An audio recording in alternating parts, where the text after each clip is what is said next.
जय माता दी दोस्तों। अमावस्या आने वाली है। अमावस्या पर सुनी जाने वाली धर्मराज की यह कथा हमें अपने जीवन काल में एक बार जरूर सुननी चाहिए। धर्मराज यमराज जी मृत्यु के देवता है। आइए सुनते हैं उनकी एक पौराणिक कथा। पौराणिक कथा के अनुसार एक गांव में एक बुढ़िया रहते थे।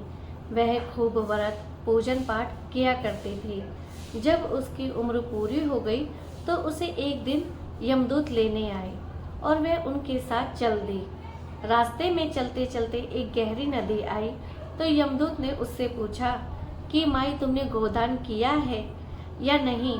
बुढ़िया ने तुरंत पूरी श्रद्धा से गाय का ध्यान किया तो गाय उसके समक्ष आ गई। जैसे ही गाय उसके समक्ष आई तो बुढ़िया माई उस गाय की पूंछ पकड़कर उस नदी को आसानी से पार कर गई।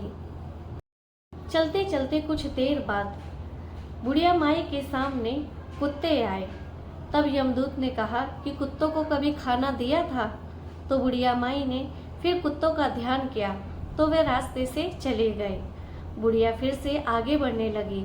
तब उसके रास्ते में कौवे आ गए और उन्होंने उसके सिर में चोंच मारनी शुरू कर दी।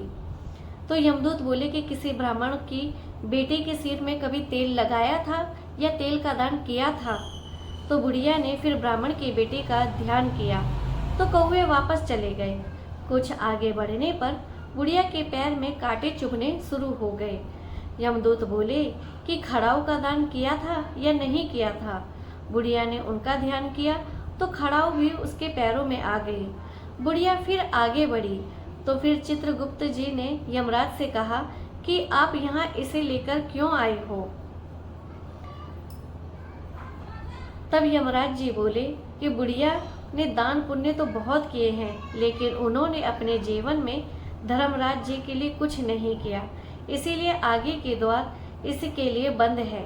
धर्मराज की सारी बातें सुनने के बाद बुढ़िया बोली कि आप मुझे सिर्फ 7 दिन के लिए धरती पर वापस भेज दें।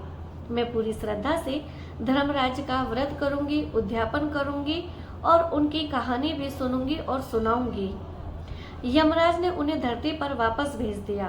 बुढ़िया अपने गांव आ गई और गांव वालों ने उसे भूतनी समझकर अपने घर के दरवाजे बंद कर दिए।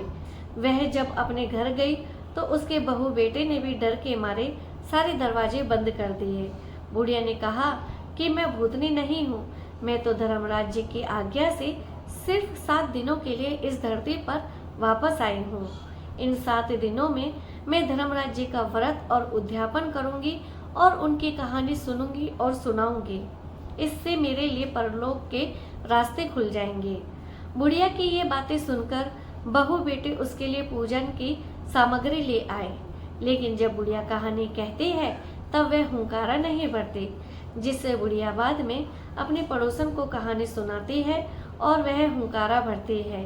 इस तरह से 7 दिन धर्मराज के विधि विधान पूर्वक व्रत पूजा और उद्यापन करने के बाद धर्मराज जी बुढ़िया को लेने के लिए विमान भेजते हैं। स्वर्ग से आए विमान को देख उसके बहू बेटों के साथ सारे गांव वाले भी स्वर्ग जाने को तैयार हो गए। बुढ़िया ने कहा कि तुम कहाँ तैयार हो रहे हो, मेरी कहानी तो सिर्फ मेरी पड़ोसन ने सुनी है, इसीलिए वही मेरे साथ जाएंगे। तब सारे गांव वाले बुढ़िया से धर्मराज जी की कहानी सुनाने का आग्रह करने लगे। तब बुढ़िया माई ने उन्हें भी धर्मराज जी की कहानी सुनाई। कहानी सुनने के बाद गांव के सभी लोग विमान में बैठकर स्वर्गलोक को चले गए। धर्मराज जी कहते हैं, मैंने तो विमान केवल बुढ़िया को लाने के लिए भेजा था। तब बुढ़िया माई ने कहा कि हे धर्मराज जी, मैंने अपने जीवन में जो भी पुण्य किए हैं उसे मैं आधा भाग में आप गांव वालों को देना चाहती हूँ। इस तरह से धर्मराज ने ग्रामवासियों को भी स्वर्ग में जाने की अनुमति दी। हे धर्मराज महाराज, जैसे आपने बुढ़िया और उनके गांव वालों को स्वर्ग में जगह दी, उसी तरह से हमें भी देना। साथ ही कहानी सुनकर हुंकारा भरने वालों को भी और कहानी कहने वालों को भी परलोक में जगह देना। धर्मराज महाराज की जय। यमराज महाराज की जय।